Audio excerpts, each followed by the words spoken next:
Well, hey there, guys. Greetings, salutations. Welcome back to the channel for this installment of Open Mic, the show where the mic is open, the floor, as they would say, is yours. What do you guys want to talk about? That's what we're here to do tonight. My name, of course, is John Campea. Good to have you guys here. My wife Ann's been off on a business trip. Off to her corporate head offices on the East Coast. She's actually come back later tonight, so I had a little bit of time. I thought we'd do an open mic this evening to talk about things, and just to let you know how open mic works. It really is just basically us talking about the things you guys want to talk about. Now, if you have a topic or a question you'd like to send in, go ahead and use the super chat feature. We use super chats here on Open Mic. We use the tip link on the John Campea Show. Here on Open Mic, we use the super chats. You have to be watching live. That's the other thing. If you're watching this later in the day, if you're wondering why you can't send in a super chat, it's because we're not live. So we gotta be watching live. Send it on in. As long as I deem it appropriate to be addressed on the show, we'll address it a little bit later in the show. All right, guys. With that being said, I got a little something I want to talk about here first, because I've had a few people writing to me. You know, we are now less than a month away from Captain America, Strange New World. I'm sorry. Captain America, New World Order. Wait, no. Captain America, Brave New World. It's coming on the February 13th, if I'm not mistaken. So it's on its way. And, you know, listen, I still am not 100% sure how I feel about it. I mean, I'm looking forward to it. I am. I'm absolutely looking forward to it. I'm looking forward to seeing it and watching it. I'm still a little torn on the whole Captain America-ness of it, because in my head, this isn't a Captain America movie. This is a Falcon movie. And that's fine, because I love the Falcon character. Well, I love the Falcon character when Sam is Falcon. You know, you see how I get saying, like, to me, I don't like mantles being passed off, right? Like, you've heard me say this a million times. Steve Rogers is Captain America is. Steve Rogers is Captain America is Steve Rogers. Is Captain America is Steve Rogers is Captain America. Like, that's it. Well, but John, you know, in the comic books, Bucky, I don't care what they did with Bucky. You know, John, the comic books, what they did with Sam, I don't care what they did in the comic books with Sam. Steve Rogers is Captain America is Steve Rogers is Captain America is Steve Rogers. That's the way it is to me. Just the way it is.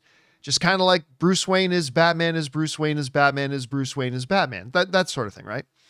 But I do have to say that Falcon and the Winter Soldier, while I don't think one of their better shows, it was okay. Like, Captain America Winter Soldier was okay. Had some great episodes, had some great things about it, had some weaker things about it. But one of the things that they did pretty well was, over the course of that show the progression of Sam coming to terms with the fact that Steve entrusted the shield to him.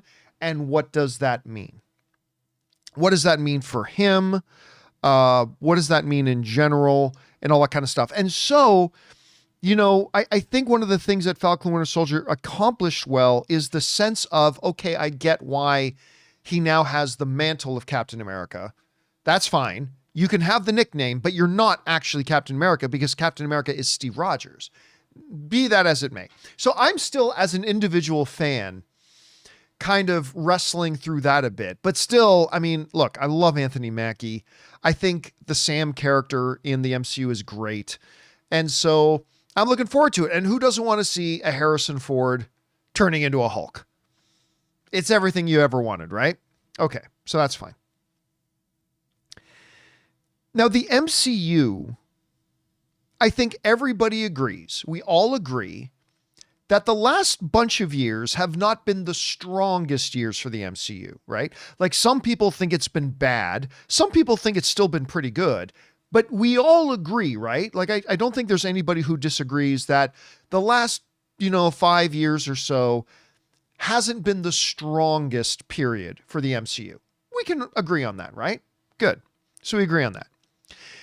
that made Deadpool and Wolverine, with it coming up and it being the only Marvel Cinematic Universe movie of 2023, it made Deadpool, or 2024, I should say, it made Deadpool and Wolverine especially important. And Deadpool and Wolverine came out and crushed it. Critics loved it. Audiences loved it. The box office loved it. Became $1.3 billion film, highest grossing R-rated film in history. Win, win, win, win, win, win, win, win, win, win. It was a huge win for Marvel. Then on top of that, they had a big, huge, explosive, positive reception from Comic-Con. They got a big, huge, positive, explosive reception from D23. I mean, and then, you know, all the positive vibes going on around with Fantastic Four, Thunderbolts looks great, all that kind of stuff. So, I mean, from a perception point of view, I think we can also all agree that in the past year or so, the past 6-7 months, they've really been turning at least their perception of things around, right? Like, it looks like on the surface that Marvel is back on track and heading in the right direction again. And that's all good. And we got Fantastic Four coming. We got Thunderbolts coming. But the next one up, of course, nobody cares about What If. Nobody cares about that.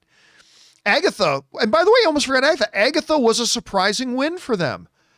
Agatha was a surprising win. One of the few Disney Plus shows where week over week, the viewership went higher and higher and higher. That doesn't happen with many of the Disney Plus shows. So the question then becomes, with all of that, you know, being laid out, is, okay, positive momentum restored, great, but press release announcements are great for Fantastic Four, big press events like D23 and Comic-Con are great, but you still got to have another movie come out, right? And that next movie is Captain America: Brave New World. So the question becomes, much like we had to ask when Deadpool and Wolverine was coming out, how bad is it for Marvel if Captain America: Brave New World flops? And by flops, I don't just mean financially. Because listen, Marvel still has all the money in the world. A financial failure for their movie isn't going to be that big of a deal for them right now. They're just coming off of a $1.3 billion film.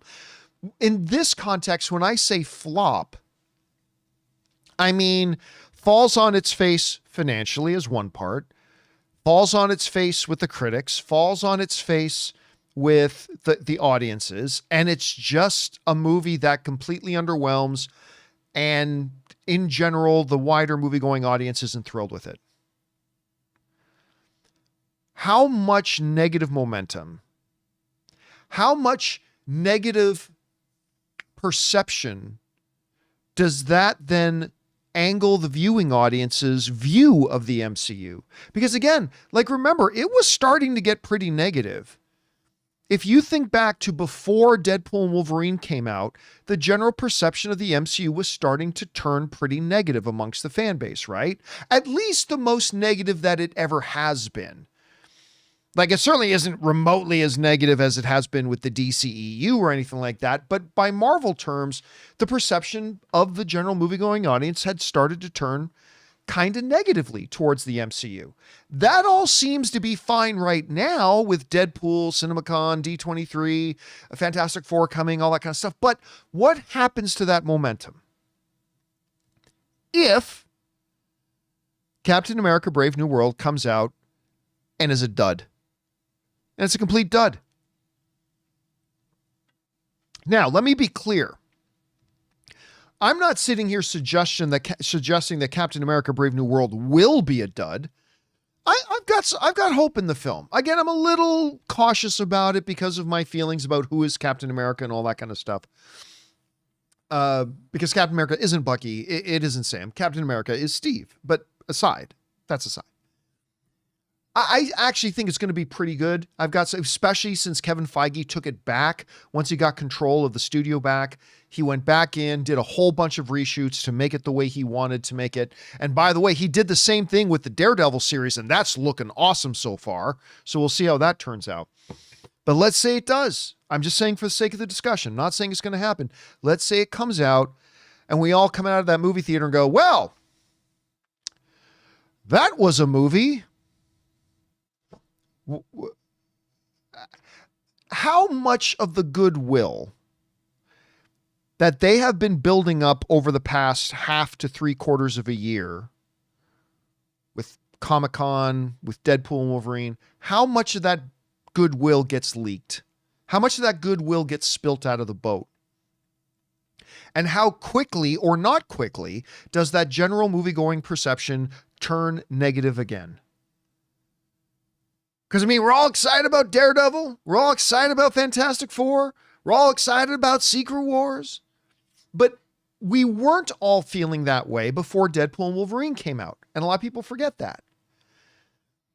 So does this thing stinking, coming out and sucking the joint out,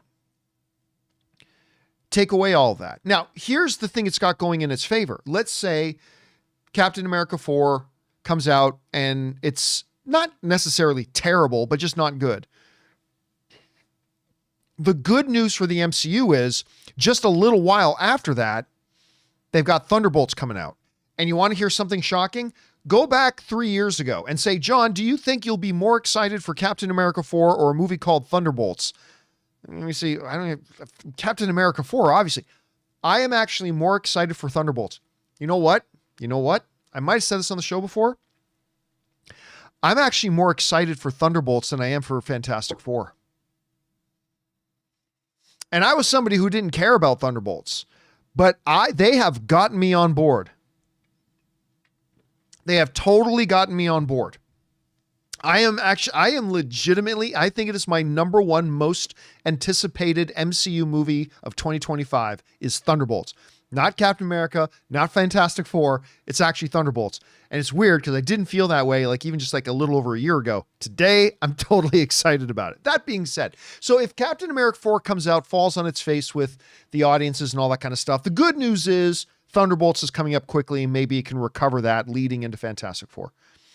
Here's my feelings on it about how negative will people's perception of the MCU turn if Captain America 4 is bad. I think pretty damn fast. That might surprise you to hear me say that. I think because it was such a short time ago that the general feeling about the MCU had been turning negative prior to Deadpool and Wolverine. I think people are going to be fairly or unfairly, okay, because it could be completely unfair, but still, I think there's going to be a lot of people that are very quickly going to re-embrace a negative perception of the MCU, which, by the way, could hurt Thunderbolts. Because Thunderbolts is one of those movies, kind of like Guardians of the Galaxy, that the MCU is asking the audience to take a chance on, right? Because they recognize some of the characters, but Walmart Captain America was only on Disney Plus. Ghost was a secondary character in a not one of the more popular movies, so on and so forth. So Thunderbolts is a movie that Marvel is asking the audience to take a risk on, take a gamble on, like they did with Guardians of the Galaxy. The thing was, Guardians of the Galaxy came out when the MCU had massive positive momentum going. And if, I've almost said Falcon and the Winter Soldier, if Captain America 4 sucks, I think that could have a negative impact on Thunderbolts. I think there's going to be people who are just looking for an excuse to say, I'm out. Again, that may not be fair, but I think there are. I think there are a lot of those people. And I think if Captain America 4 kills it and knocks it out of the park, I also think you're going to see a lot of people going, you know what? I wasn't so sure about this Thunderbolts movie. But, Deadpool and Wolverine was great. Cap 4 was really good. I think I'm going to go give Thunderbolts a chance. But if it's bad, it may hurt it. So anyway, yeah, my feelings are, end of the day, if Captain America 4 hurts, I think it hurts the MCU a lot. I think they can recover because they've got 2 more movies coming out this year. So it's not like a death blow, but I do think it'll knock a lot of the wind out of the sails. I think it'll kill a lot of the momentum. And I do think it would cause some people to not go see Thunderbolts, because I think there's still a lot of people out there that are kind of a little bit on the, what's it say? A little bit on the fence about it. That's right, a little bit on the fence about it. So that's kind of my feelings about it. How do you feel about it? Do you think people are going to be going, oh, Cap 4 was bad. All right, no big deal. Or do you think going, oh, Cap 4 is bad. I knew it, man. I knew it. Deadpool and Wolverine was an exception. I just knew Marvel was starting to stink again. How do you think people are going to respond? Remember, I'm not asking you how you think they should respond. I'm asking you, how do you feel they will respond? If you guys have a thought about that, either drop it into the comments below or fire in a question and we will address it. All right, guys. With that down, let's do what we actually came here to do today, shall we? Which is taking your live comments and questions that you guys have been firing in ever since I put the event up. So let me find where we're starting. It looks like we are starting with Dwayne. I think it's Dwayne. Yes, Dwayne is the first question up today. And Dwayne writes, hey, John, with all the Neil Gaiman stuff, a lot of his shows are on hold / canceled. Do you think Sandman will be canceled after season 2?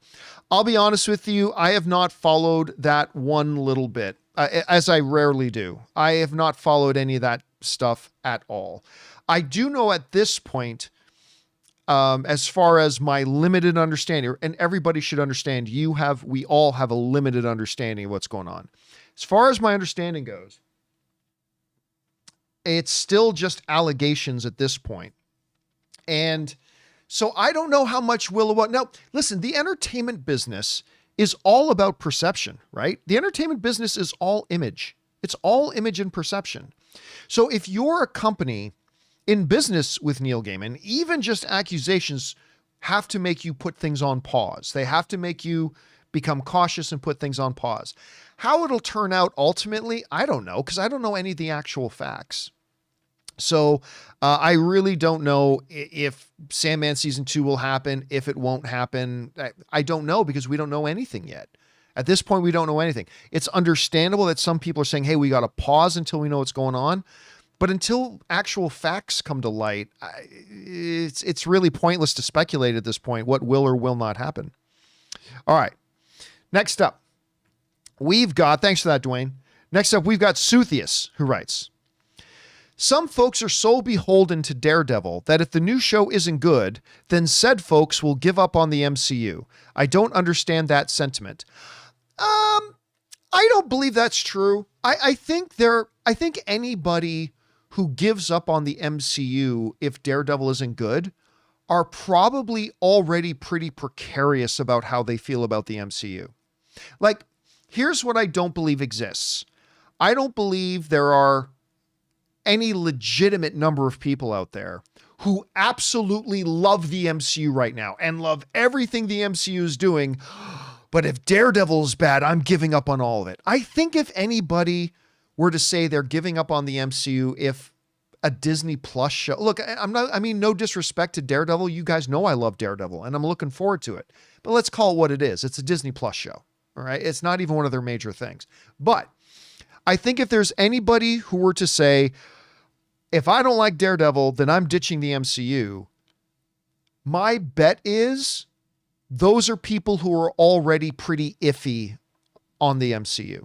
Those people are already not huge fans of the MCU and are probably on the fence about ditching the MCU anyway. Again, I just don't think that there's anybody out there who is a major, major fan who is loving the MCU right now, who would just instantly turn around and ditch on the MCU. If one of the shows, a Disney Plus show, didn't turn out to be good. I mean, it would hurt, but I don't think there's really many people who would actually ditch on the MCU who aren't already close to ditching on the MCU. So that's kind of my perception of it anyway. Could be right, could be wrong. All right. Next up, we've got one from Mighty Tank 1 who writes, any theories what the asterisk is for Thunderbolts? I doubt it's anything mind-blowing. Dark Avengers? No, it's definitely not Dark Avengers. At 100% it's not that.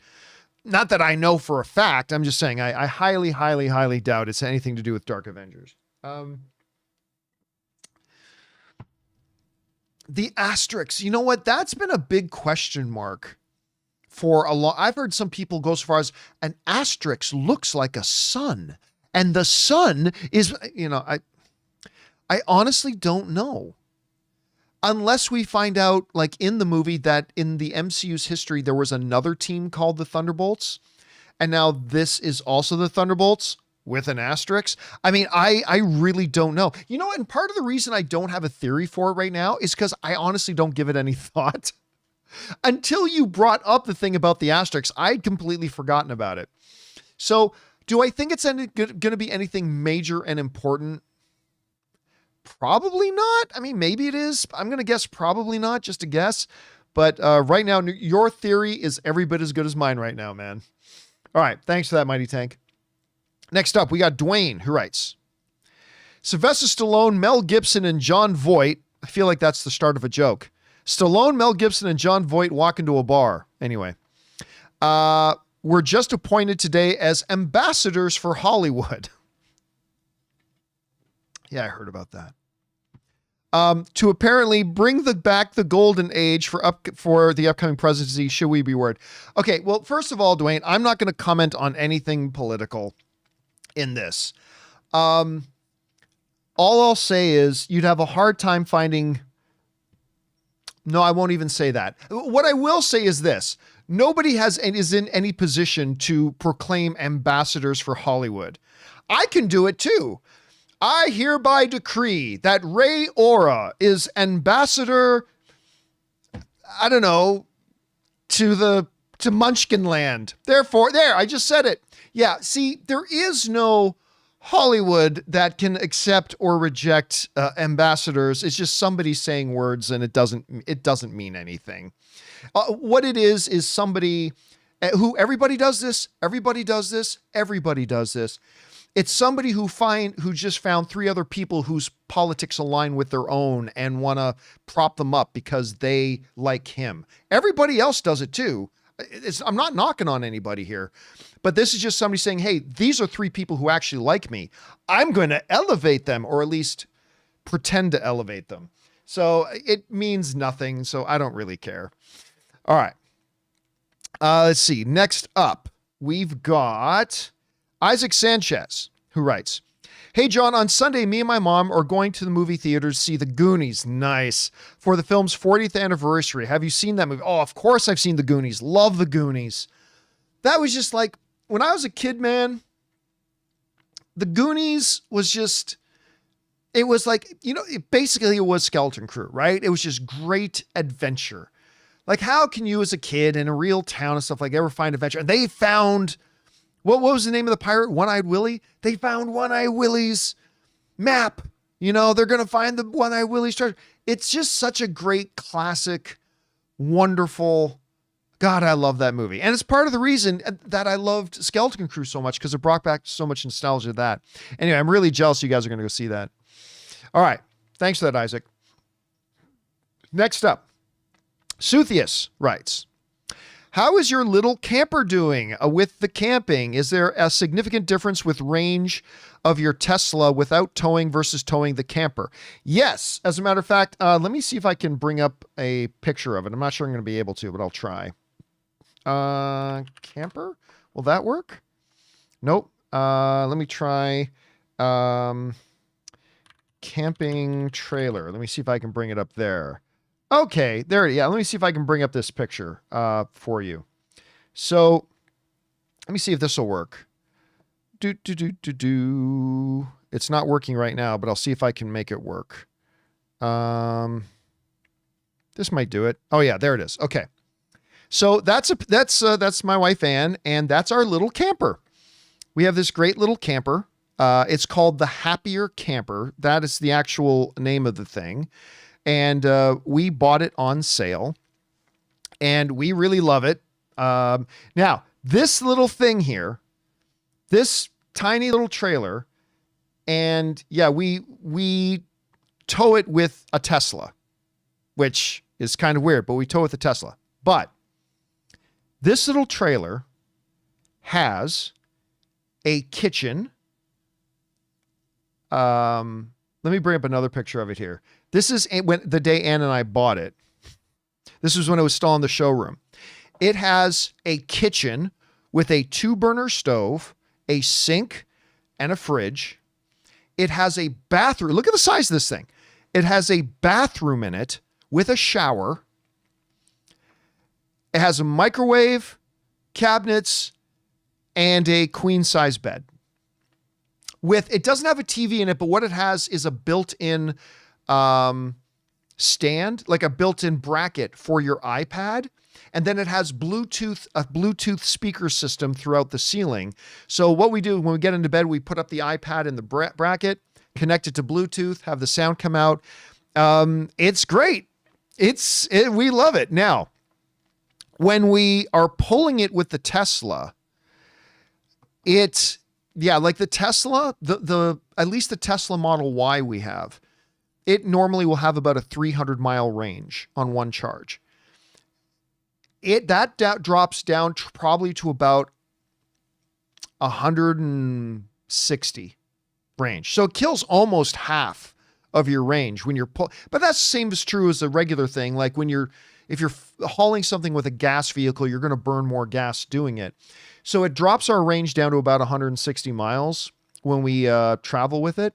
But yeah, I love this little camper, man. I love it dearly. Ann and I like it a lot. And I am thinking about trading it in, though. I've been talking about this for a while. I've been thinking about trading it in. Let me see if I got a picture here. I do. I've been thinking about trading it in for a camper van. And let me see if I can get a picture of it up here. Oops, that's not what I meant to do. Yeah, there we go. I'm thinking about getting like a camper van, like this one. But I don't know if I'll ever get it because they're expensive. Yeah, this camper van is like my dream. I've been dreaming about this vehicle for like over a year. I don't think I'll ever get it. And see at the back, at the very back, that's the bathroom at the back, like with a full wardrobe and shower and toilet and sink and all that kind of stuff. But the problem is used. That van is like $80,000. And I can't justify spending $85,000 or $85,000. But man, I would love it. If any of you out there happen to be super rich and love the John Campea show and want to get me one, you go ahead and do that. That would be awesome. Anyway, but yes, I love camping in our little camper. We like it a lot. All right. Next up, we've got Rachel Knight, who writes, since my brother showed me the concept musical epic here on YouTube, I think of Christopher Nolan's upcoming Odyssey movie and would give arm to see him adapt it. What are your dream film projects? Well, I've had two for a long time. One has been and was recently kind of fulfilled because it became a show, but I really wanted somebody to make a Shogun movie. And while it was a series instead of a movie, I'll take that. That counts. So I got that. But for decades, I've wanted a Shogun movie. And we got the show, so I'm happy. The other thing that has been my dream movie project is I want a Steven Spielberg. I've said this forever.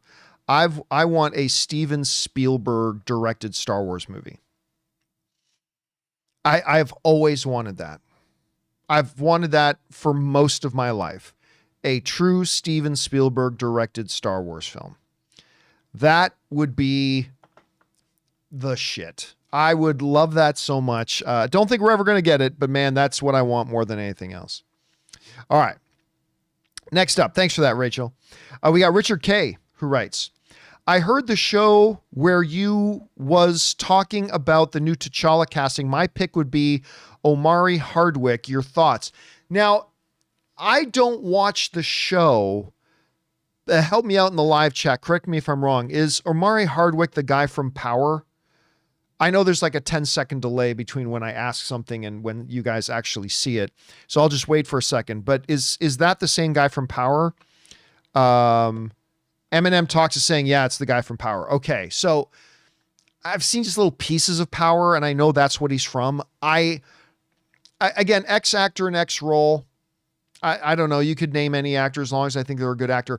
I don't know Amari's work enough to say whether I think he's a good enough actor to be Black Panther or not. So I really can't give an opinion on it because I don't watch Power and I'm not really familiar with the rest of his body of work. I'm not saying he's not good enough to do it. I'm just saying I don't know if he's good enough to do it. That's all. All right. Thanks for that, man. Next up, we got Tom Weinberg, who writes, saw David Lynch's The Straight Story, powerful film. Yeah, I mean, that sucked this morning, guys.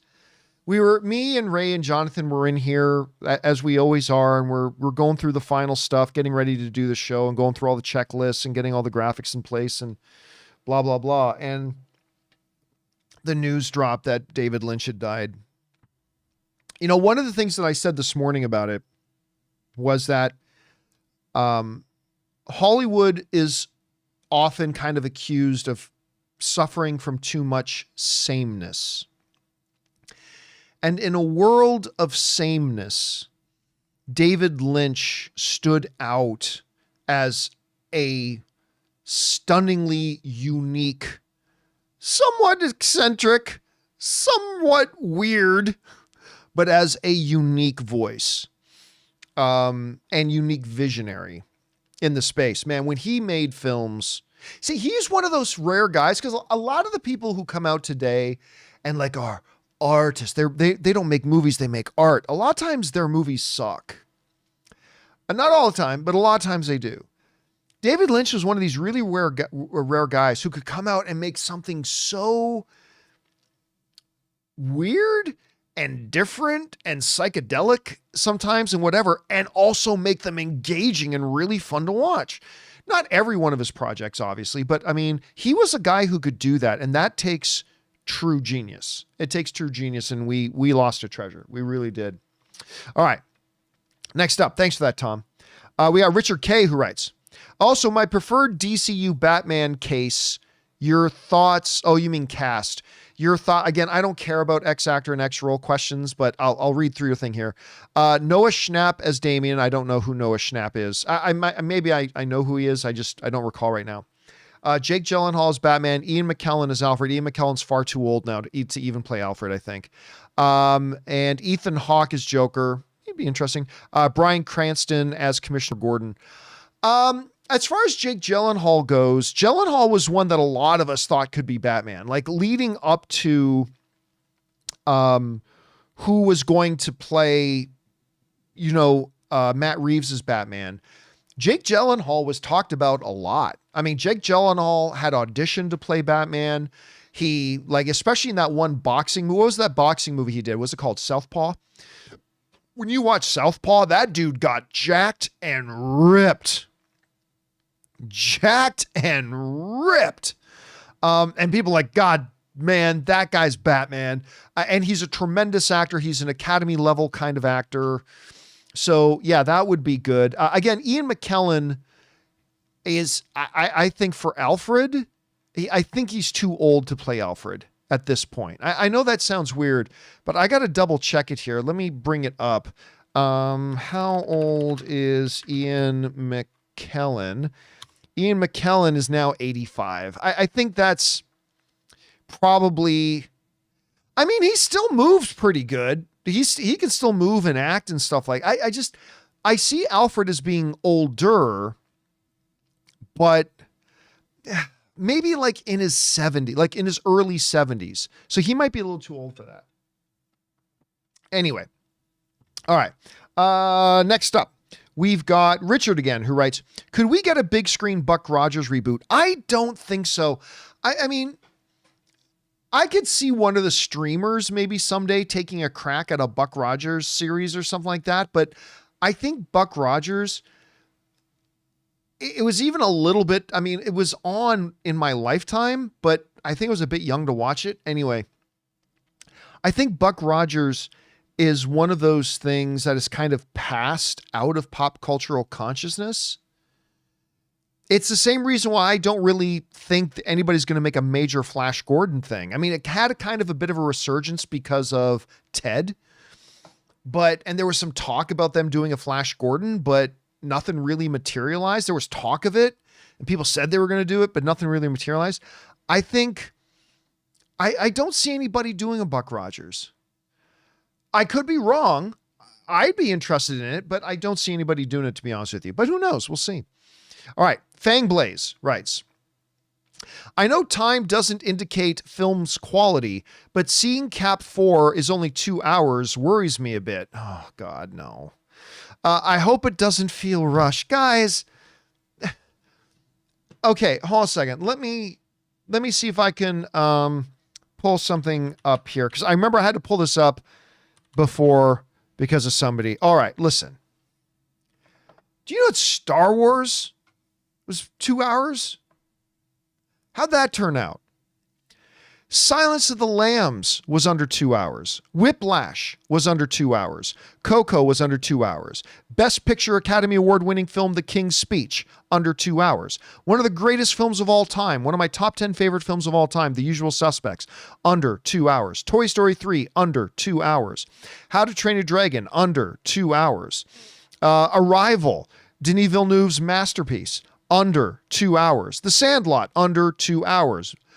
Alien, the original Alien, under 2 hours. 1917, under 2 hours. The Imitation Game, Children of Men, Remember the Titans, The Fighter, Nightcrawler, speaking of Jake Gyllenhaal, Big Hero 6, Argo, Dunkirk. These are all films that are under 2 hours long.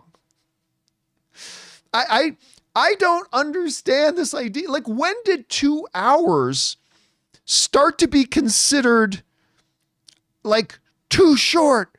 Like 2 hours is like a good standard runtime for a movie, right? Hell, I remember when I was younger, when I was a kid, like a standard runtime for a movie is 90 minutes. So there's no problem with it. Listen, and it also all depends on what the story is, right? Some stories can be deep and rich and be told properly in 90 minutes. Some stories may have too many moving parts and they have to be longer, but that doesn't necessarily mean better. So no, there's Captain America Brave New World is either going to be good or it's going to be bad. And neither will be true because of the runtime. Neither will be true because of the runtime. We may come out and say, look, we may see Captain America Brave New World at 2 hours and think that should have been edited down another 10, 15 minutes.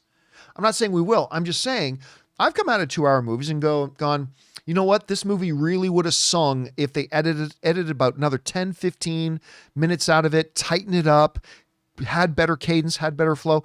We may come out of it and saying that was actually a little bit too long and it should have been tighter.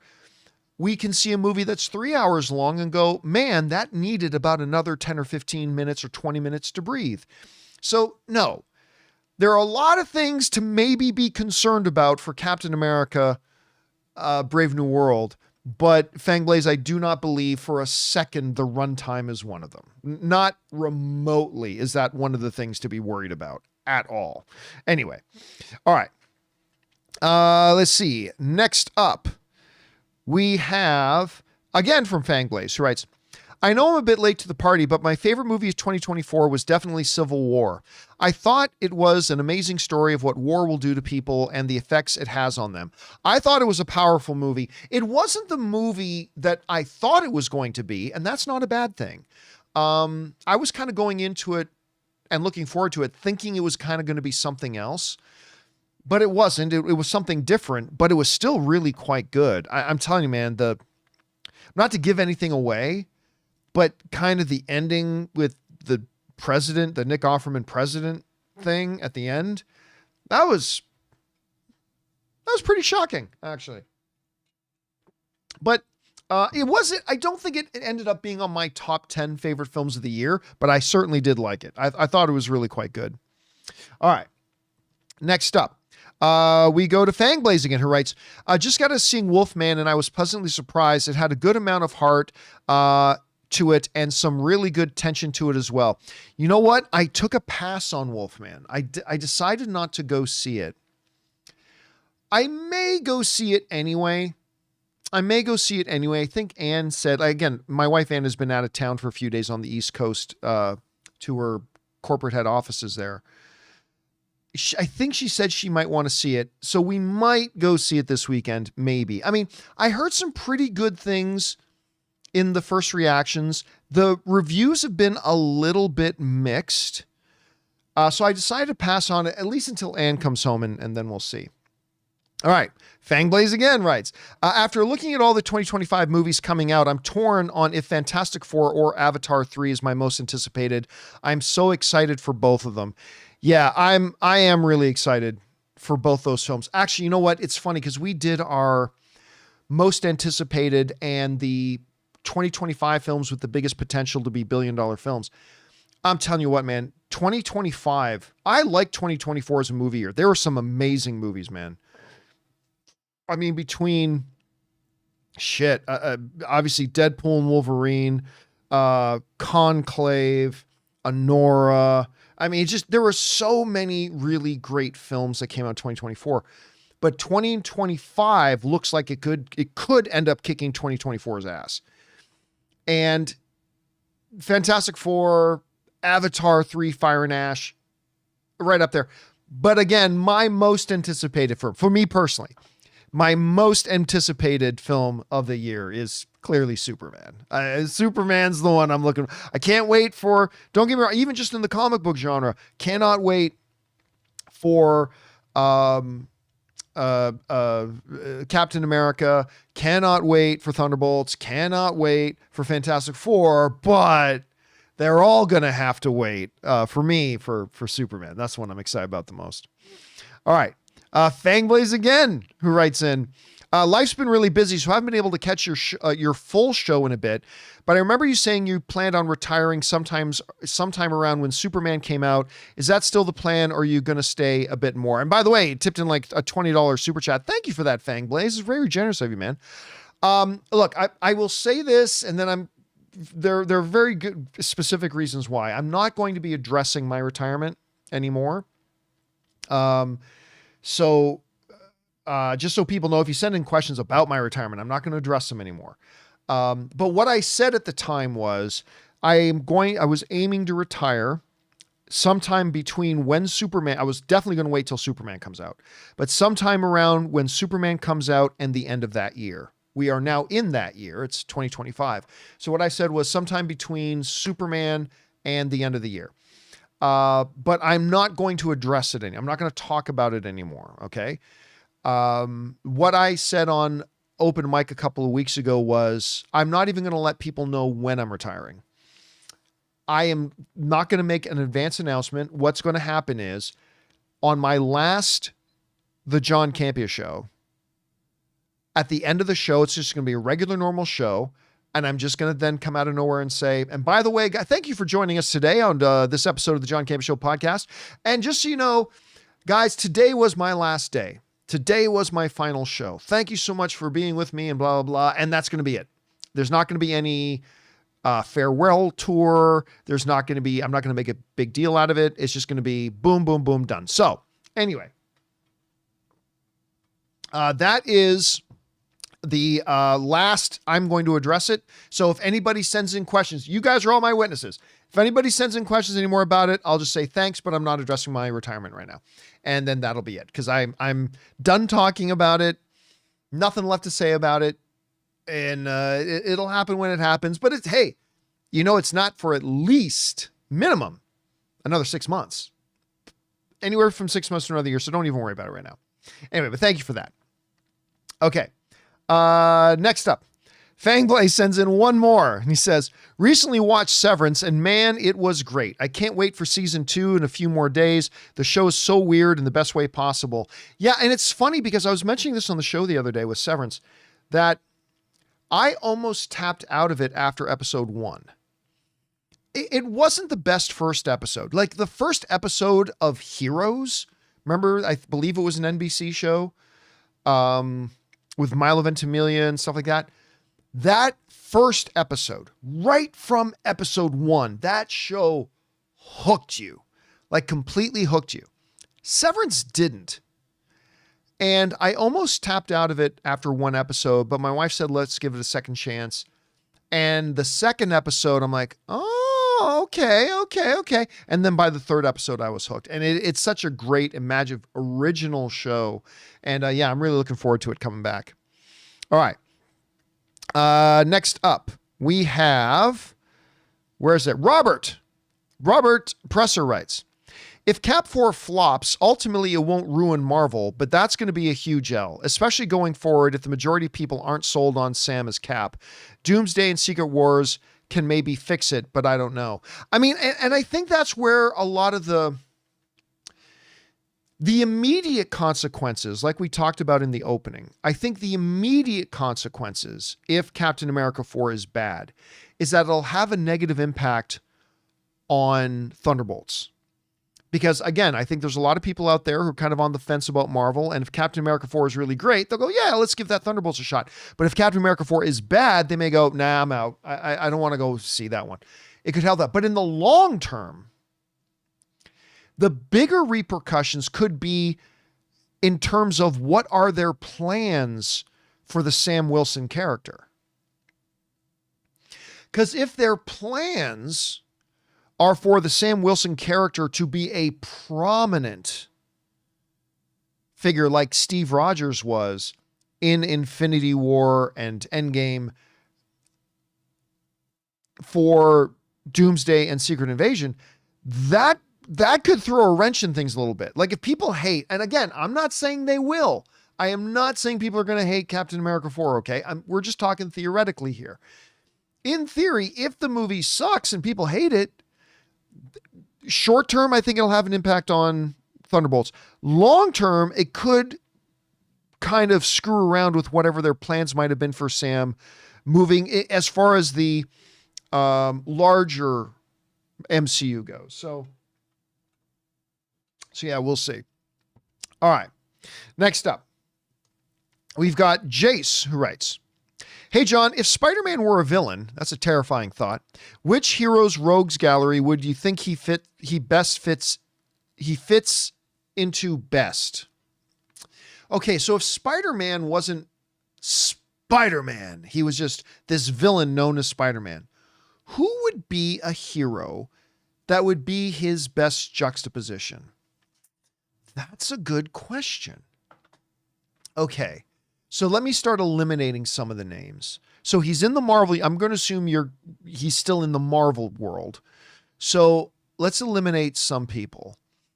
I don't see him as a foil for Thor. So you take like Thor out. I don't really see him as a foil for Hulk. Take him out. I don't think there's a good match there. I don't think there's a good hero villain match there for somebody like Hawkeye. I also don't think there's a good hero villain matchup for somebody like Iron Man. You know what? Spider-Man would be an interesting foil for a Captain America. Depending on how does his nature change, besides just saying Spider-Man's a bad guy, depending on how his nature changed, he could be a good one. You know what? Iceness in the live chat just gave a good one too. Punisher would be a pretty good one. Yeah, actually, you know what? Spider-Man would be a nice foil for Punisher. That's actually not a bad one. I like that one. So, yeah, I'll go with them. I'll go with Isis on this. I'll say Punisher. All right. Thanks for that, Jace. Next up, Kevin Frazier writes, hey, John, just want to thank you for introducing me to Battlestar Galactica, baby. Greatest show of all time. Now my top 5 faves, and I'm headed into the final 4 episodes of the series. Nice. What a wonderful ride. Here's the exciting thing. Okay, here's the exciting thing. Not only is Battlestar Galactica, Ronald D. Moore's version, the greatest show of all time, my number 1 all-time favorite series. It's the action, the mythology, the drama, the character development. It's just a perfect show. I know the finale was kind of mixed with some people. I get that. That's fine. But I think overall, it's just basically a perfect show. But here's the exciting thing. Ronald D. Moore, who was the creator and showrunner of Battlestar Galactica, then went on to do another series that like Ray and Rob love called For All Mankind. Everybody who watches that show raves about it and loves it. But here's the big exciting thing. That guy, Ronald D. Moore, who did the greatest show of all time with Battlestar Galactica and did For All Mankind that everybody loves, Recently, he was tapped to be the showrunner of God of War, the video game series coming, I believe, to Amazon. I think it's Amazon that's doing it. And they went out and got Ronald D. Moore, the greatest showrunner of all time. That's debatable, but to me, he's the greatest showrunner of all time. They went out and got that guy to be the head executive, the chief creative guidance guy, the showrunner for this God of War. I mean, I was already looking forward to God of War, especially after seeing what Amazon did with Fallout. How good was that? But then they said Ronald D. Moore is going to be running it. Oh my God. That's going to be so great, man. It's going to be so great. All right. Next up, we got Rachel Knight Online who writes, the movie's called Brave New World because the world wasn't ready for Hogan, Hall, and Nash. Oh, to be in the MCU. Okay, that might go over the heads of some people who don't know wrestling. But for those of you who don't, you will remember that Captain America 4 was called Captain America New World Order. But the problem was, anybody like me who followed wrestling, when you hear New World Order, all you hear is that Jimi Hendrix, and right over, and you see Hulk Hogan in the black thing coming out, Steve Nash coming out. I mean, it was Hall, Nash, everybody else who was in NWO, the New World Order, come out. It was just, yeah. And I remember we made jokes about it. And I honestly 100% believe that is part of the reason they changed the name to Brave New World. So everybody's New World Order, that all anybody's going to think about is wrestling. And they changed it. And I'm glad that they did. All right. Let's see. Dallas Designer writes, looking back on 2024, I have high hopes for the Razzies this year. I love the Razzies, man. I love them. Now, again, the Razzies, Scott Hall, Kevin Nash. Sorry, I think I said their names in reverse. Scott Hall, Kevin Nash. Big Papa Pump, Big Daddy Diesel. Anyway, Big Papa Pump was also in the NWO. That was Rick Steiner, I believe. Anyway, now we're doing wrestling history. So what were we just talking about? Oh yeah, the Razzies. Listen, I love the Razzies, but nobody should ever take them seriously, right? The Razzies are meant to be in fun. Like, the Razzies are not meant to be a judgment. They're not meant to be a disgrace thing. They're not there to shame anybody. It's meant in fun. And I mean, they do pick like the worst crap that we got, but they mean it in a fun way.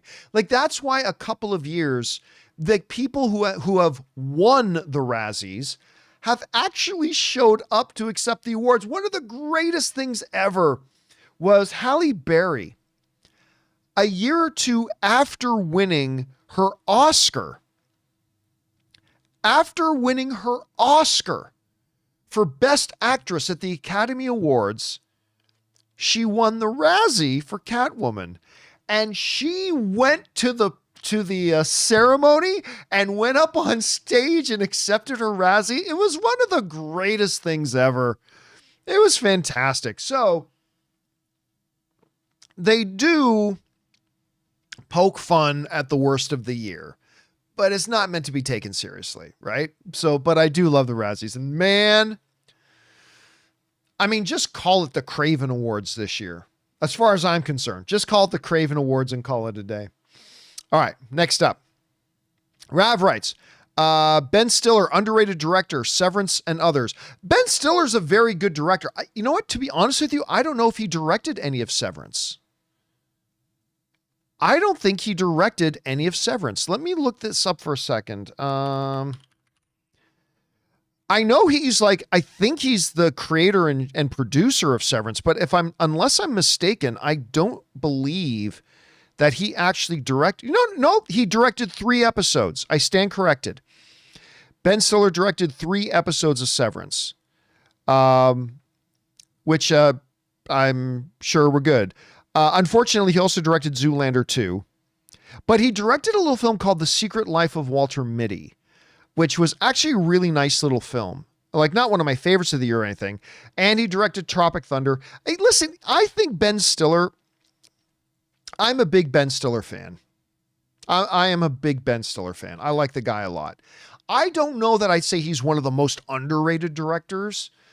But I think a lot of people forget he's a good one. He's absolutely a good one.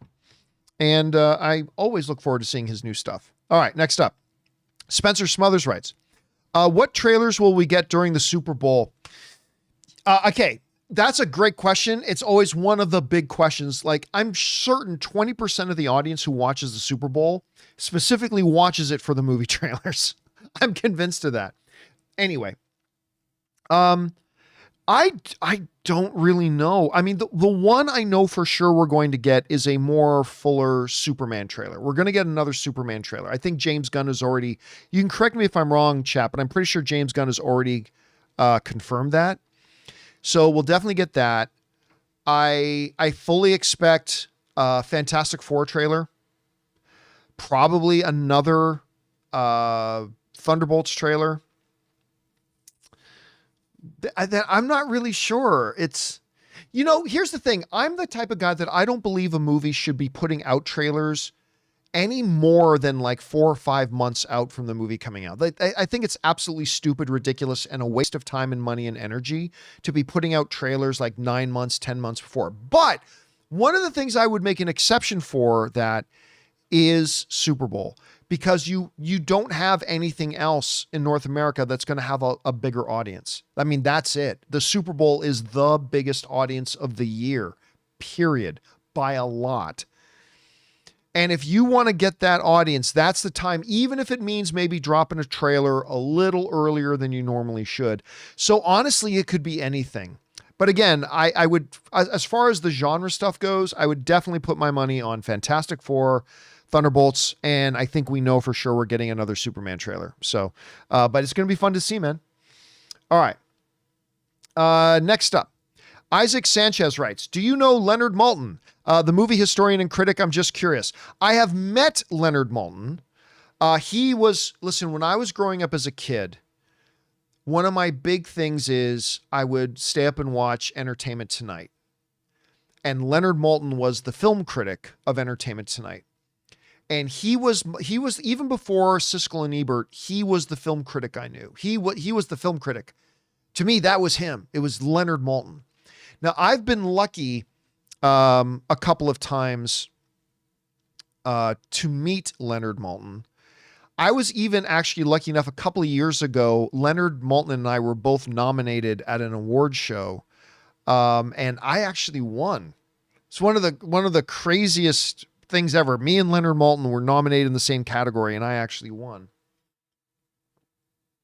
And that was like to me, that was an out of body kind of experience to be like, just even like, I remember calling my mom when the nominations came out, and I called my mom and I said, I'm nominated in something with Leonard Maltin. I loved Leonard Maltin, man. I really did. And he's got some definitive writings of his that he's done that are kind of like some of the definitive lists. Leonard Maltin's is an OG, man. Leonard Maltin's an icon as far as I'm concerned. So yeah, anyway. Next up, we got Big Mouth Stan who writes, I feel like Cap 4 will suffer the same problem as Black Panther 2. Shuri as Black Panther was cool as a gimmick, but it felt obvious after the battle with Namor that she couldn't carry the franchise. And she had a part 2 to that. Give me a second to reload here and see if I can get the part 2 up. Okay, and you know what, guys? I need to... Crap, I totally forgot to turn off Super Chats. We've got more than enough questions. Let me turn off the Super Chats here. Sorry, guys. Normally I give you guys a little bit of a heads up, but we've got way too many questions in right now, so I gotta turn off the Super Chats here. Let's see. Okay, here we go. Back on pace here. We got, I feel like Cap 4 will suffer the same problem as Black Panther 2. Shuri as Black Panther was cool as a gimmick, but it felt obvious after the battle with Namor that she couldn't carry the franchise. I feel like inevitably Sam Wilson just won't be able to fill Steve Rogers' shoes. Well, okay, so there were several issues. And there's a big difference, I think, between the Black Panther situation and the Captain America situation, in my opinion, at any rate, Stan. One of them is that, with Black Panther, we just got started with T'Challa. Like, we literally just got started with T'Challa. T'Challa as a character was incredibly important. And they made the decision after the tragic passing of Chadwick Boseman to kill the character. One of the dumbest decisions ever. Again, I say this every time because I want to be clear.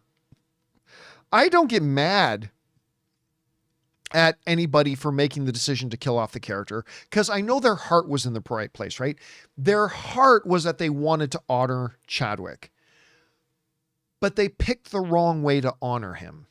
You don't honor him by going, oh, you created this T'Challa, who's an incredibly socially important, pop culturally important, comic book important, and movie cinematic universe important character.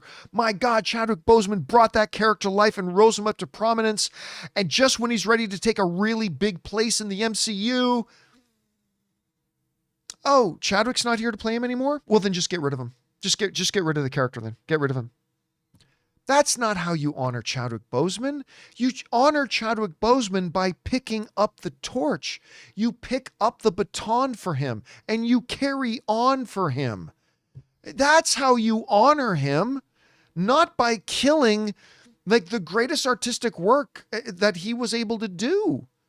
And he brought this vital, important character to life and we just got him. That's the thing. We had just got T'Challa.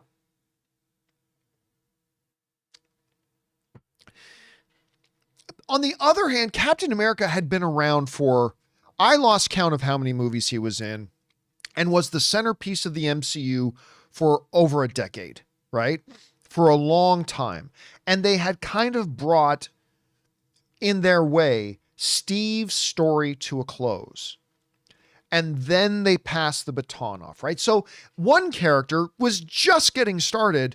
The other character had kind of had well over a decade and was in tons and tons and tons of the projects and all that kind of stuff. And so that's different that way. The second thing is this, is that I don't like them passing off the shield and passing off the mantle of Captain America. I mean, in general, I don't like that idea.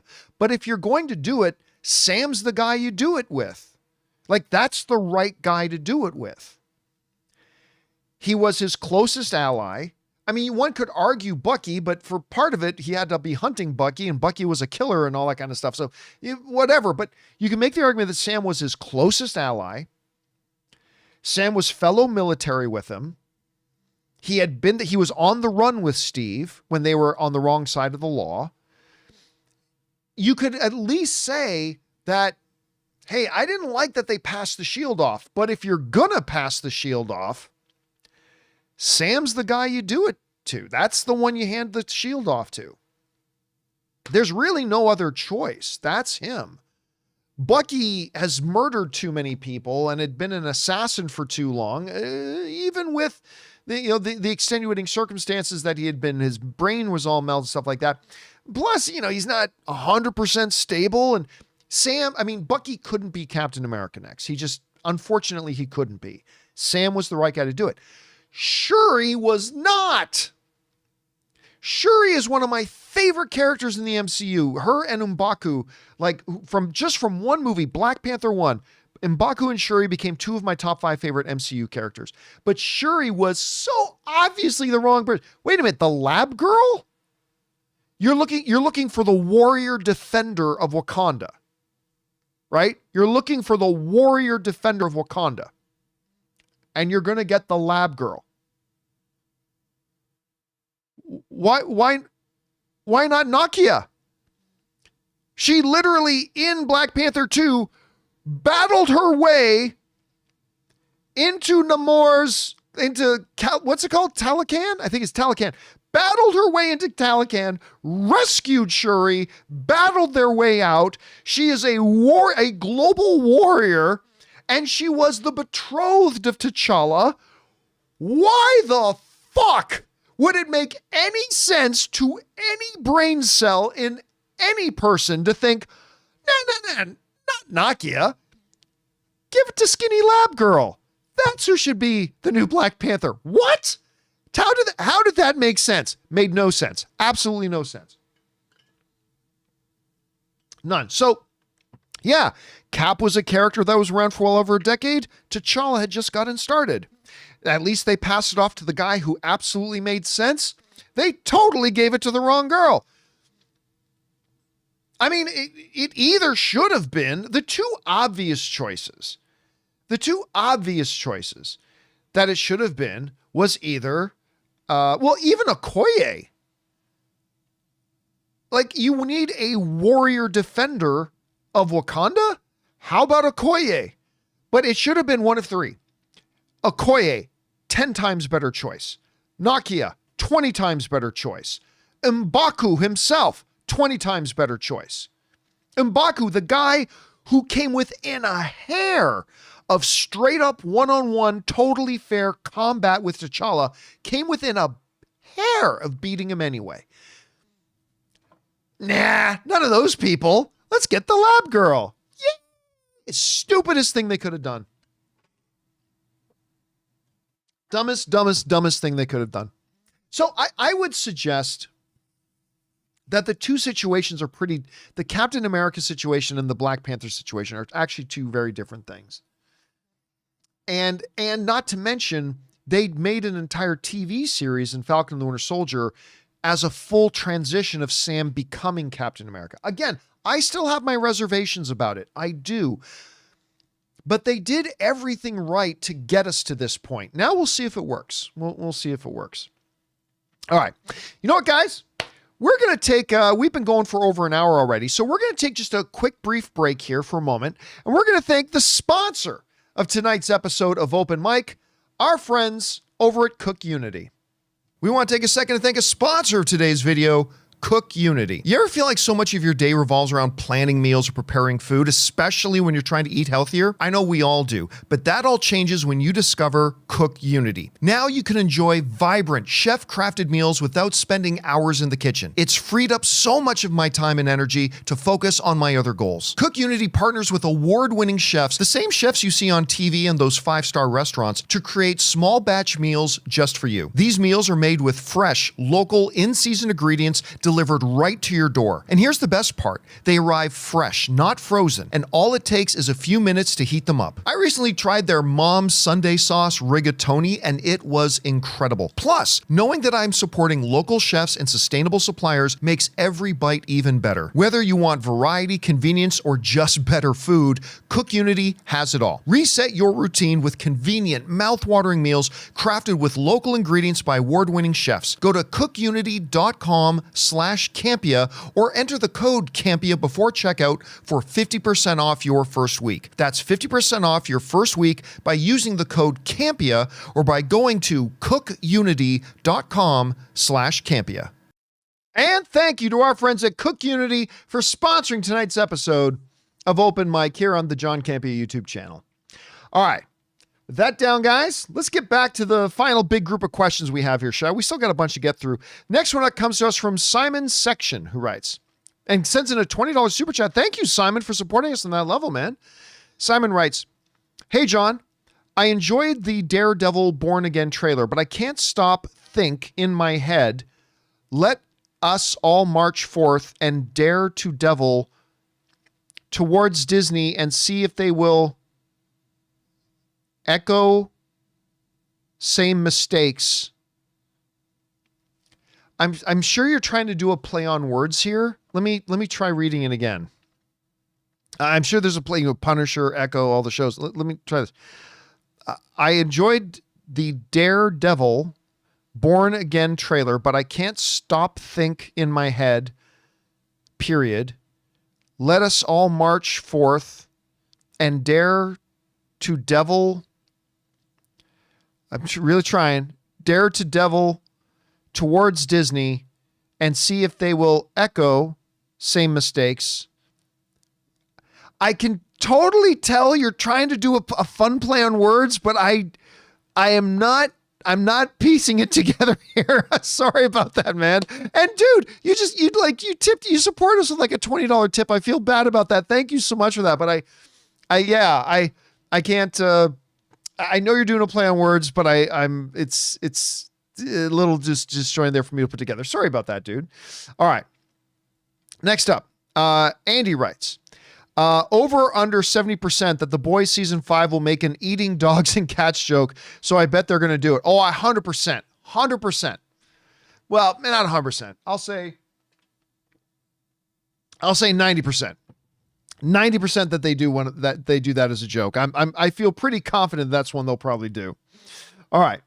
Let's see. Next up, we got Callum, who writes, hey, John, thanks for doing this stream. I'll be listening during my night shift. Nice. I'm glad I could be there with you, man. Also, I think Cap 4 does 750 million. Bring on the filthy. Okay. I think, again, it all depends. I think the baseline is 400 million. The upper end is 800 million. And it all depends on how good or bad the movie is.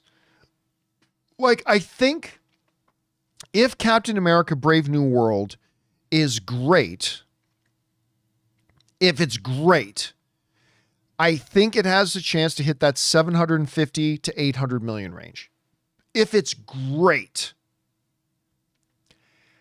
If it's poor, I think it could be as low as 400 million. Like, being an MCU film and having the name Captain America, even if the movie's terrible, I still think it gets 400 million. That's how powerful Marvel is. I think it still gets 400 million, but that's a big range and it all depends on how good it is. If it's pretty good, it can make 500, 550.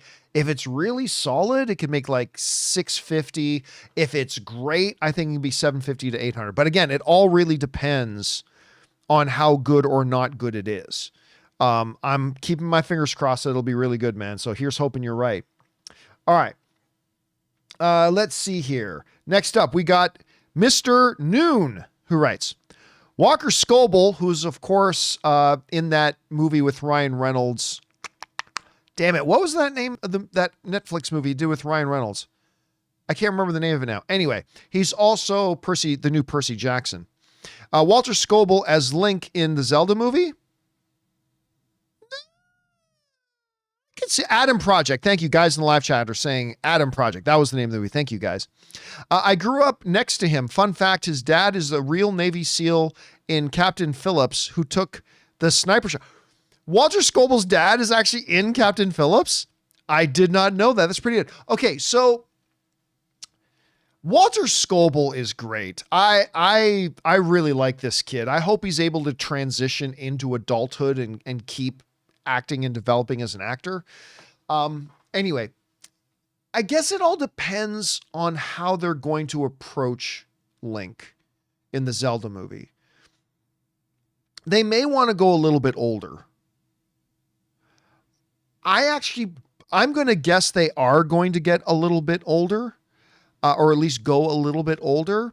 But if they do decide to be a little bit younger, Walker would be great. I love Walker. But again, it's not like he's the only guy who could do it. I'm sure there's it all depends on what age range you're looking for, because he could be the totally wrong guy to play it. So it all depends on a lot of stuff. But just in general, I like Walker Scobell, and I'm in my best Palpatine. I'll be watching his career with great interest. All right. Let's see here. We got one that doesn't make any sense. Let me see. Simon sends in a part 2, but never sent in a part 1. I just scrolled through. I don't see a part 1 to this anywhere. Anyway, Simon, I'll try to see if I can piece it together. Part 2. But I hope there is a cage and a friendly neighborhood where Matt's senses can sniff something familiar, but doesn't know his name. Oh, okay. I'm going to guess you're talking a bit about the spell that was cast at the end of Spider-Man No Way Home with everybody forgetting him. And Matt, well, but Matt wouldn't even know anything familiar about him. You know, it's funny. A lot of people have been wanting, to see Spider-Man and Daredevil team up. I don't think they're going to do that. Like, seriously, I've had people telling me that they 100% expect to see Matt Murdock show up or to see Spider-Man show up in Daredevil Born Again. And I really don't think they will.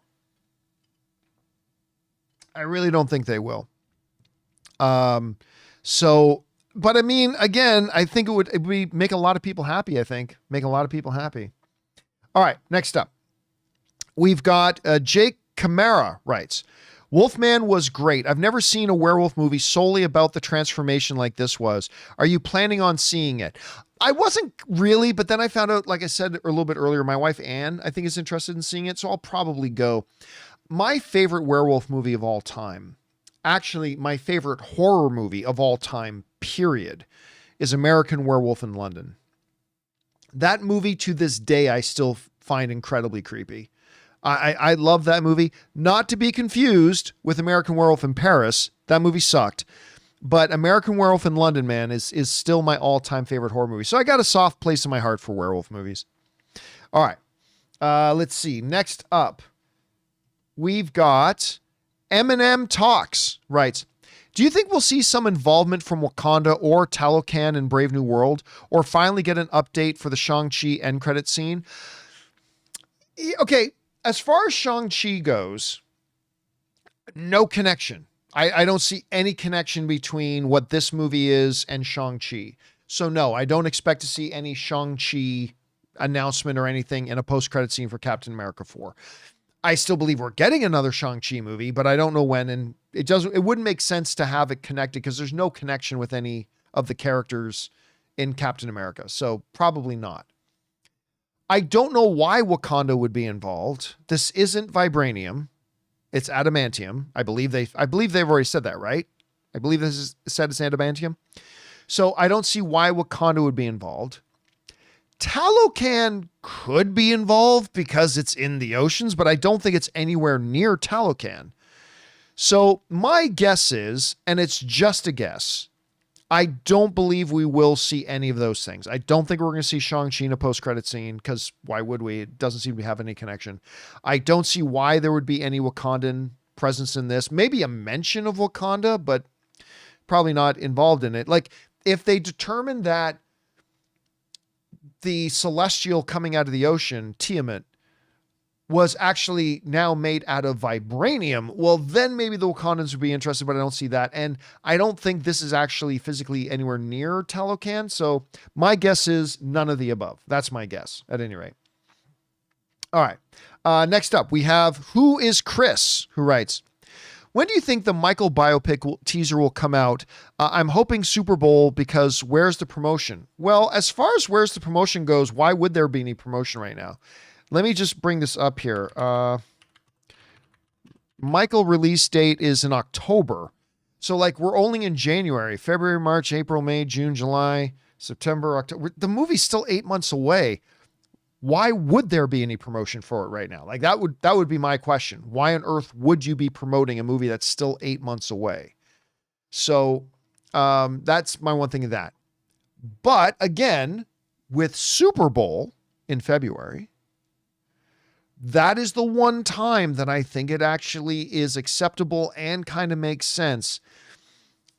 I think Michael has the potential to be the biggest box office film of the year. I'm not even joking. I think Michael has the potential to be the biggest box office film of the year. I'm not saying it will be. I'm just saying I think it has the potential. So for a movie like that, yeah, I would say I think we will get a Super Bowl commercial for it. I mean, they actually showed us a sizzle reel for it back in April at CinemaCon. And if you ever wonder why I go to CinemaCon every year, it's because like they literally, I see everything for the next year or more at CinemaCon. That's why I go to it. That's why we're going next month. CinemaCon, no, not next month, it's February. But at the end of March, beginning of April is the next CinemaCon. I've already booked my plans. I'm going to be at CinemaCon this year. Cannot wait. But it looks really good, man. It looks really good. And yeah, I believe we will probably see something for Super Bowl. But again, as far as why haven't we seen anything up till now? Why would we? It's like saying, why aren't we getting a commercial for PlayStation 9? Why would we be getting a commercial for PlayStation 9? It's not coming out anytime soon. So that's kind of my feelings on that. But I think you're right. I do think Super Bowl. I do think they'll give us something at Super Bowl there. All right. Let's see. Next up, what do we got next? We've got Lewis writes, do I need to watch Echo before Daredevil season 4? Well, since I have not seen Daredevil season 4, I don't know, but my guess would be no. My guess, Daredevil has a small part in Echo, really. And all you really got from Kingpin was him going, the only important thing that happens in it is at the end of Echo, Kingpin goes, maybe I'll run for mayor. That's it. That's it. So I don't know. We may watch Daredevil season 4 and go, wow, you really need to have seen Echo. But my guess is no. Echo wasn't that good of a show. Had a few really good moments. Overall, it wasn't very good. But my guess is no. I don't see them. I don't think there's any need for you to watch Echo. Let's just put it that way. I don't think there's any need for you to watch Echo. All right. Next up, we've got, where are we? KO Productions writes, do you think we'll get any lead up to Doctor Doom, like with Thanos, or do you think Doomsday will be his first appearance? If I had to guess, my guess is his first appearance will be Doomsday. Now, there's a possibility that he pops up in a post-credit scene or something like that in Fantastic Four. And that could happen. My guess, pure guess, my guess is that he won't appear in Fantastic Four. I think his first movie that he'll appear in will be Doomsday, which is perfectly fine.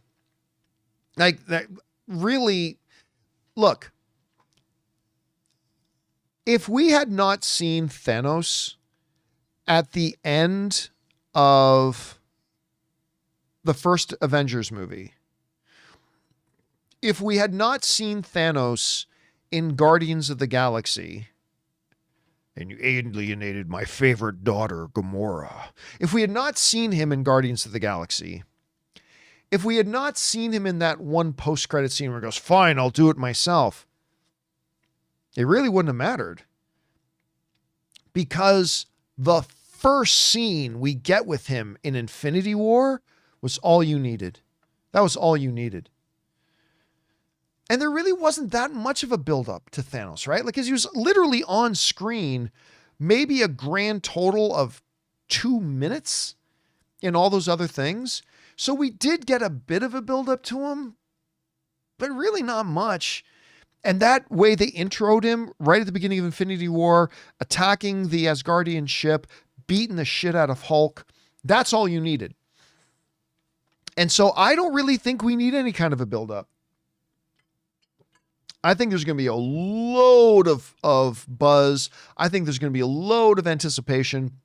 And as long as you give him an intro in Doomsday, like Thanos got in Infinity War, totally fine. So they may have him pop up in a post-credit scene. They may have him show up for 30 seconds in another movie like they did with Thanos. But again, I'm just guessing. My guess is they won't, and I don't think they need to. You just got to have him have a great intro. Just give him a great intro when he does show up. All right. Let's see. Next up, we've got, who is Chris again, who writes, also, why do I feel like Michael will be the big movie of all time? I don't think it's going to be the biggest movie of all time, but it could be the biggest movie of the year. The way how you speak on it, this just not a movie, this is an event. Oh, I agree. Listen, I think it's going to be massive. Michael's going to be massive. I have no doubt again, unless the movie sucks, which we won't know until we see it. But with that disclaimer, I really don't have any doubt that Michael's going to be $1 billion film. I think that's a foregone conclusion, unless the movie sucks. We'll see. And I think, again, it has the potential of being the biggest film of the year. Do I think it has a chance of being a $3 billion film? No. No, I don't.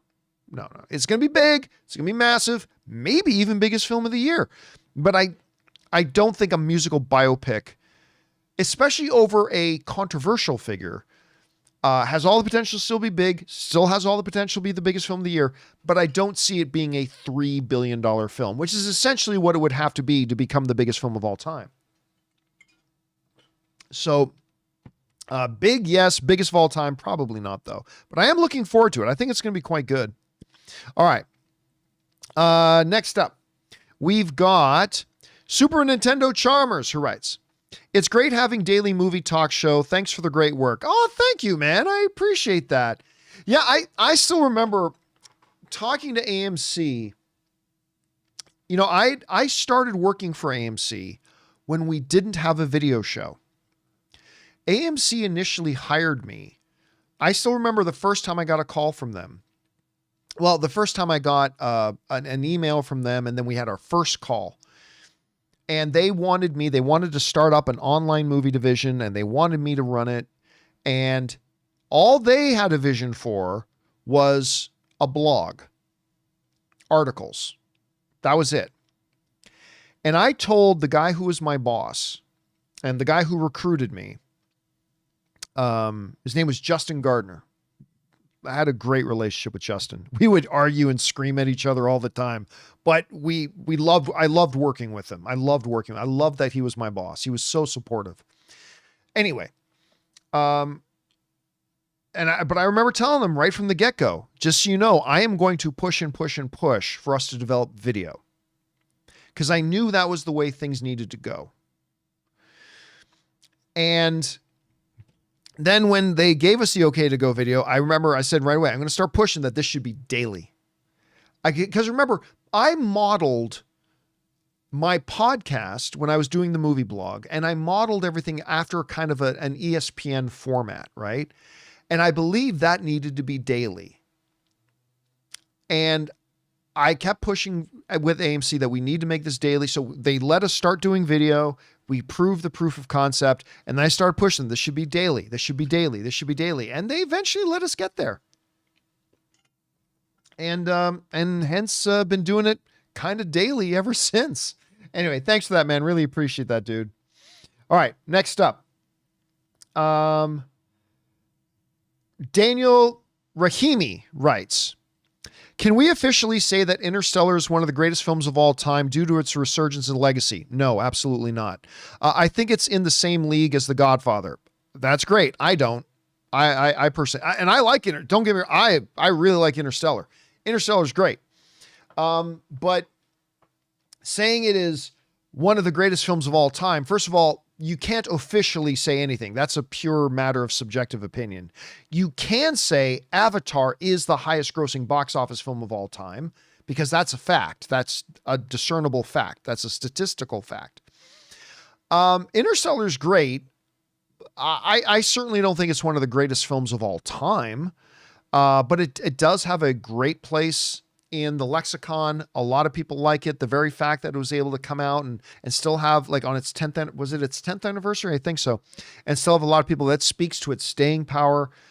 But no, it's not one of the, I don't believe it's one of the greatest films of all time. And box office doesn't mean you're one of the greatest films of all time, nor does lack of box office mean you're not, right? So it having a great replay in the theaters and a return to theaters, that's good, and it speaks to its overall place. But do I think Interstellar is like one of the greatest films of all time? Like, if we were to list the 10 greatest films ever, do I think it's on that list? I don't believe it. I don't believe it has at all even a place in the conversation. But all film is subjective, right? So everybody will have different opinions, and your opinion on it is no less valid than mine. So you know what? If you feel that way, that's the important thing. Do I think it deserves to even be in the conversation? No, but there's a lot of great movies that I think are great and amazing that shouldn't be in that conversation. I think there should only be about 5 or 10 films in that. But anyway, that's just me. All right. Let's see. Next up. Comic Fan writes, who do you think will take over for Bob Iger? Somebody we don't know. I mean, that's because you're looking for a business executive, not a celebrity. All right. That's the key. They're looking for somebody who can properly steer a ship. Because remember, Disney is not just a movie studio. Disney is much bigger than just a movie studio. It's a huge operation. So I have very little doubt it'll be somebody whose name that none of us know, and it'll just be a great somebody who can run a corporate business well. Other than that, I have no idea who it'll be. But we will look forward to seeing who it's going to be because he's only got about another year left before he's retiring again. All right. Next up, we've got Ka Cinema, who writes, I started making videos in December of 2021 because of Arcane and Kate and Vi's romance. Now, not only did Kate and Vi's happy ending help me out of a bad headspace, but now I'm an editor for an Arcane podcast. That's so cool. Listen, and Ka Cinema is one of the guys who's been around our show for a very, very long time. I have always said that I believe, and I mean this, I think every movie fan should have a blog, a podcast, or a YouTube channel, or a newsletter, or something. I believe every fan should have that because it gets us more involved with the object of our fandom, and it gives you an opportunity to contribute to the fandom. It doesn't matter if you have 5 people reading and listening to your stuff or 5,000 people reading and listening to your stuff. I just believe it's something every film fan should do and be a part of. Again, if for nothing else, then just that it gives you an opportunity to be more engaged with the object of your fandom. And the fact that you're doing that, Ka Cinema, I think that's great. I think that's great that you're doing that, man. All right. Let's see. Daniel Rahimi writes, will you still do random reviews, Avengers Doomsday, Supergirl, The Odyssey, Secret Wars? Again, I'm not addressing that stuff. Okay, I can say that. Whenever I retire, yeah, I'll probably here and there. Like I said, I'll still probably do like an audio only podcast once or twice a week. I might drop on my YouTube channel and put up an odd review here or there. I'll probably still keep my finger on the button or keep my toe dipped in the waters a little bit, just for fun. So maybe. All right. Thanks for that, Daniel. Let's see. Where are we at? We're at SC next, who writes, if both the DCU and the MCU have a successful 2025, who do you think will have the bigger momentum moving into 2026? It really all depends on how successful. I mean, again, one of the other things you got to remember too is that Marvel's got 3 movies coming out this year, right? They got Captain America, they got Thunderbolts, they got Fantastic Four. DC only has the one. So one movie alone will not make the DCU catch up with the MCU, but it can put them in a good position going into 2026 and 2027, right? They're still just getting ramped up. So I would say, unless Superman was amazing and all 3 of the Marvel movies sucked, the studio still with the more momentum going into 2026 will probably be Marvel. But DC can make up a lot of ground with a great Superman movie. They could maybe not overtake it and maybe not be the one with the most momentum, but they can certainly make up a lot of ground with that. And by the way,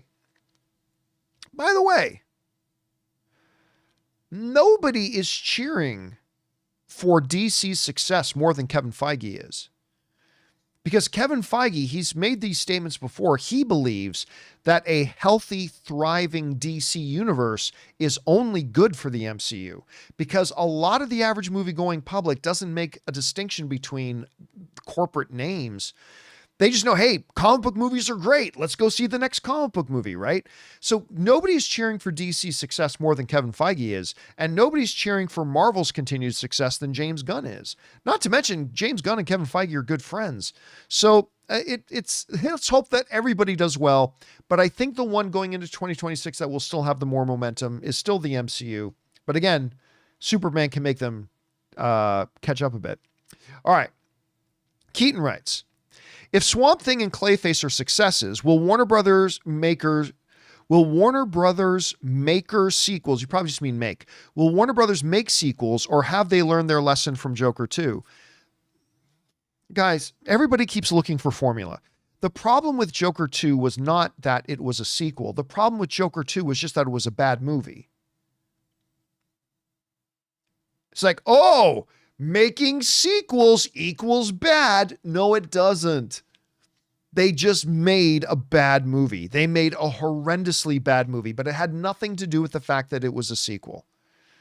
Godfather 2 did pretty well. Empire Strikes Back did pretty well. Civil War did pretty well. And on and on and on and on. But what I think they will do, if Clayface is some kind of big smash success, and if Swamp Thing, which I don't even know if that movie's ever going to get made, but if Swamp Thing ends up being some big, massive success, then absolutely they'll want to sit down and looking at doing another one because it connected with the audience. The audience loved it. But what I think would happen is they will then keep a closer eye on the development of any sequel, right? Because they just simply gave the director of Joker way too much leeway. They gave him way too much slack. So the problem isn't that it was a sequel. The problem is that they just made a garbage dump, awful movie. The problem with Hangover 2, also directed by Todd Phillips, isn't that they made a sequel. It's just that he made a bad one. Like, he made a really good one, but then he made a bad one. So yeah, they can still do sequels. They'll definitely want to do sequels if those movies are hugely successful, because it's not every day that you come across a movie that really connects well with the audience. All right. Let's see. Next up, Antonio writes, Daredevil stunt team plus Batman Brave and the Bold equals money. Not necessarily. I mean, I don't care how good your stunt team is. If you don't have a solid narrative movie, aside from the action and the stunts, all the action and stunts is going to do is be visual noise. Daredevil wasn't great because they had a great stunt team. Daredevil was great because they had a great character with great character dynamics, great dialogue, great story. That's what made the show great. And then you add on top of that the icing of a great stunt team and great action and all that kind of stuff. That elevates it even more.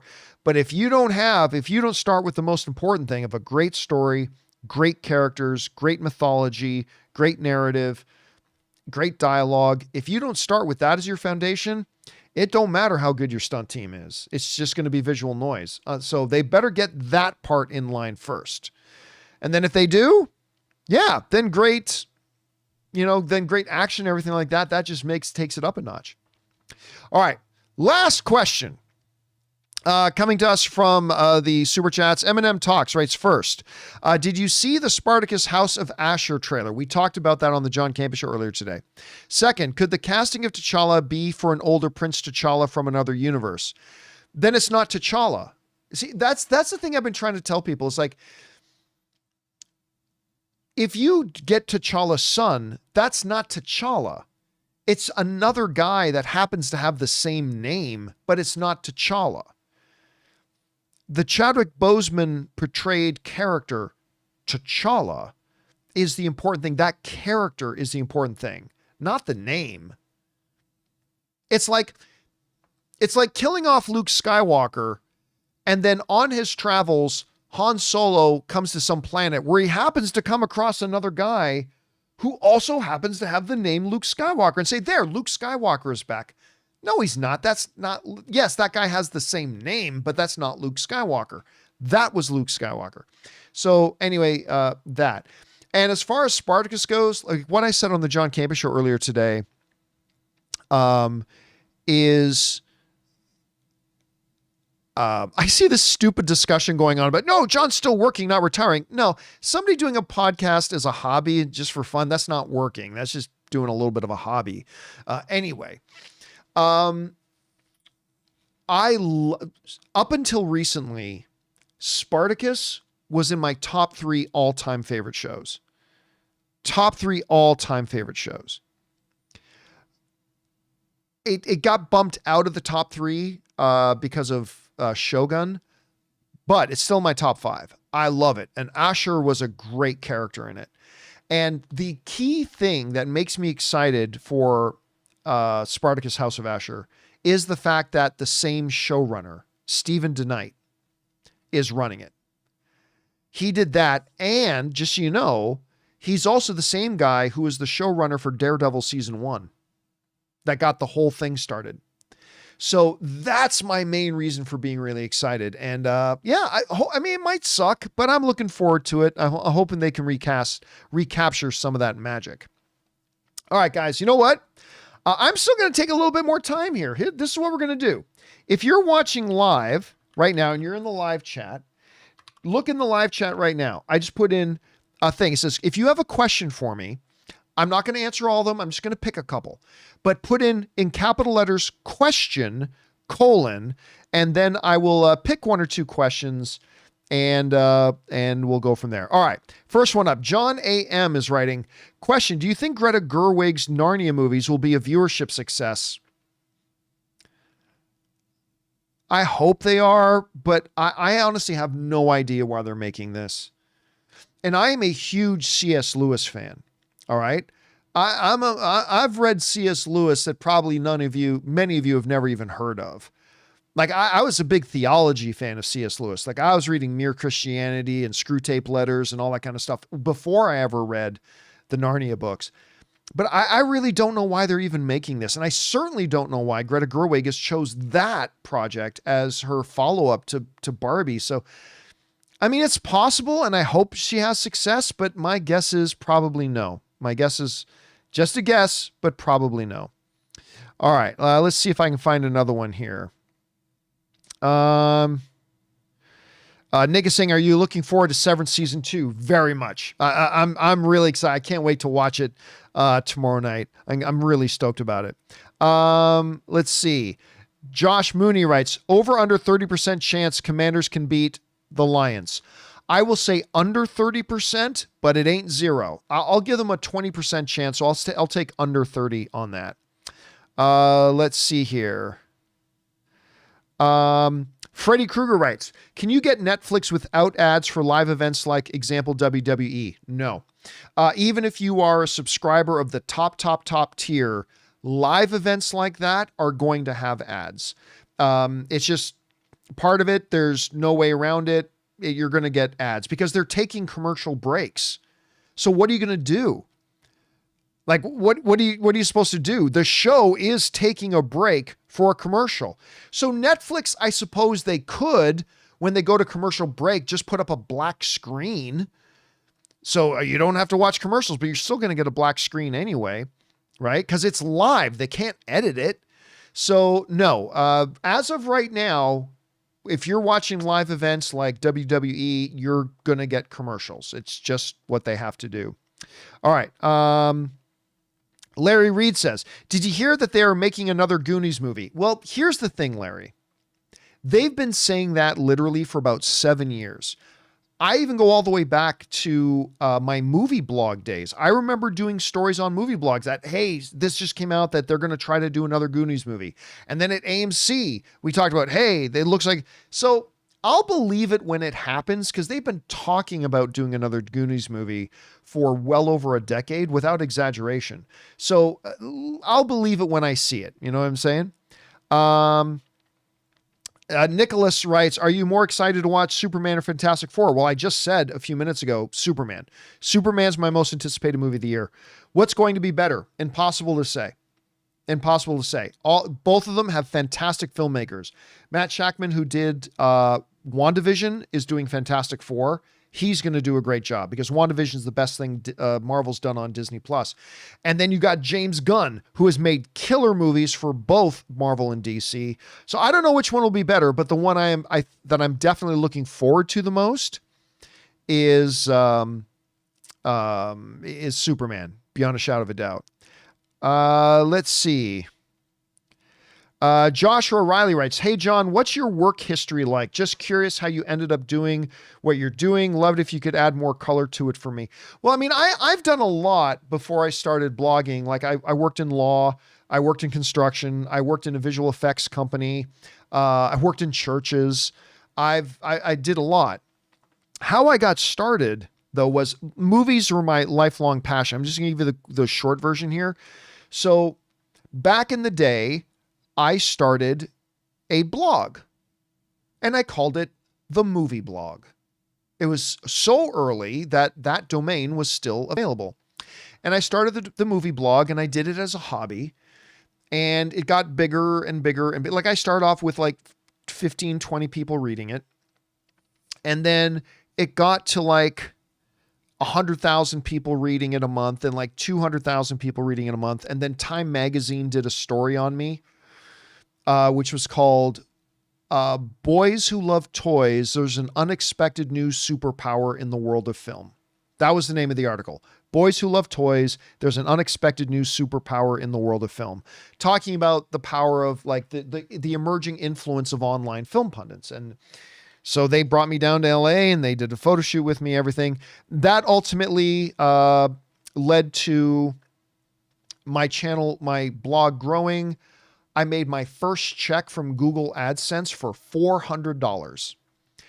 And when I got my first check for $400, so I couldn't believe it. I made $400 from blogging. And yes, that is true, Luis. Hold on a second. Where is it? Yeah, that is also true. I was also a professional breakdancer. Don't laugh. I actually made money breakdancing. A lot of people never believe me when I tell them that, but it's true. I used to be a breakdancer, and I actually, not a ton of money, not a lot of money, but I actually used, me and my crew, we actually got paid to do breakdancing. Anyway, so I got my first check for $400, and then two friends of mine took me out to lunch. It's what I call in my life the intervention. I was working at a law firm at the time, and these two friends took me to lunch, and they confronted me and they said, this is what you actually love. Quit your job and just dedicate yourself to doing this. Like, yeah, you only made $400, but you've already shown that you can build an audience and you can make a little bit of money. Maybe you can make a career out of this if you actually dedicated yourself to it. So I did. I quit my job. I moved into a 450 square foot apartment with no bedroom. It was just one room with a bathroom to try to make my money stretch. And I was able to make it into a career. The movie blog continued to grow. I eventually got it up to like 1 million readers a month. And then AMC contacted me. They wanted me to come and start a thing with them. I developed AMC. Then I moved everything over to Complex Media with Collider. Then I moved on and did it myself. So that's kind of the backstory of it. All right. And guys, that'll do it for tonight's installment of Open Mic. Thank you so much, everybody, for being here and making this little show a part of your evening. I got to do open mics more. I really do like these are fun. I mean, I love doing the John Campea show, but there's some kind of fun about being so off script and informal and whatever. So I've enjoyed this. Thank you so much, guys. I really appreciate it very much. Don't forget to come on back and join us tomorrow for the final John Campea show of the week. We're looking forward to that. I hope you guys will come back and join us for it. So that'll do it for me for now, guys. Thanks a lot for being here. My name's John Campea, and until next time, my friends, bye-bye.